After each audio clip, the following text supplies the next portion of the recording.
Megastar Chiranjeevi నటించిన భారీ socio fantasy చిత్రం 'విశ్వంబర'. ఈ చిత్రంపై మెగా ఫ్యాన్స్‌లో భారీ అంచనాలు ఉన్నాయి. దాదాపు 200 కోట్ల బడ్జెట్‌తో ఈ చిత్రాన్ని నిర్మిస్తున్నారు. 'బింబిసార'తో హిట్ కొట్టిన 'వశిష్ఠ', 'విశ్వంబర' చిత్రాన్ని మరొక విజువల్ వండర్‌గా తీస్తున్నారు. ఈ చిత్రంలో చిరంజీవికి జోడీగా త్రిష, ఆషికా రంగనాథ్ హీరోయిన్స్‌గా నటిస్తూ ఉండగా, కీరవాణి సంగీతాన్ని అందిస్తున్నారు. ఇటీవల మొదటి పార్ట్‌ని విడుదల చేయగా దానికి మంచి రెస్పాన్స్ వస్తుంది. ఇక ఈ చిత్రంలో ఎక్కువ పాటలు ఉంటాయట.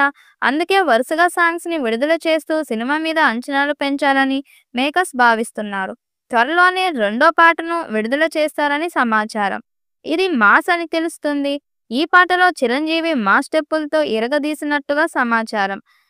కీరవాణి అద్భుతమైన మాస్ బీట్‌తో ఈ పాటను రూపొందించారట. దాంతో రెండో పాట మీద అంచనాలు భారీ స్థాయిలో పెరిగిపోయాయి. ఇక ఇటీవల విడుదల చేసిన 'రామరామ' అనే మొదటి ఆకట్టుకుంది. రామజోగయ్య శాస్త్రి ఈ పాటను చక్కటి పదాలతో రాశారు.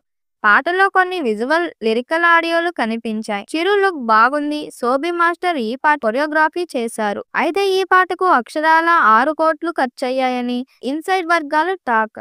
ఈ పాట కోసం 4 భారీ సెట్లు వేశారు. 400 మంది డాన్సర్లు, 400 మంది జూనియర్లు, 15 మంది నటీనటులు ఈ పాటలో కనిపిస్తారు. దాదాపు 12 రోజుల పాటు షూట్ చేశారని తెలుస్తుంది. లిరికల్ వీడియోలో ఈ పాట మేకింగ్ క్వాలిటీ బాగానే కనిపించింది.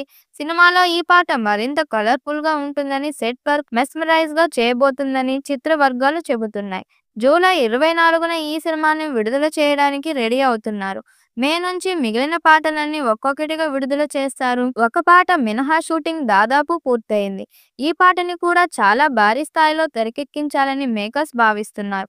ఇది ఐటెం పాట. ఇందులో ఓ స్టార్ హీరోయిన్ కనిపించబోతుంది. ఆ హీరోయిన్ ఎవరన్నది ప్రస్తుతానికి సస్పెన్స్.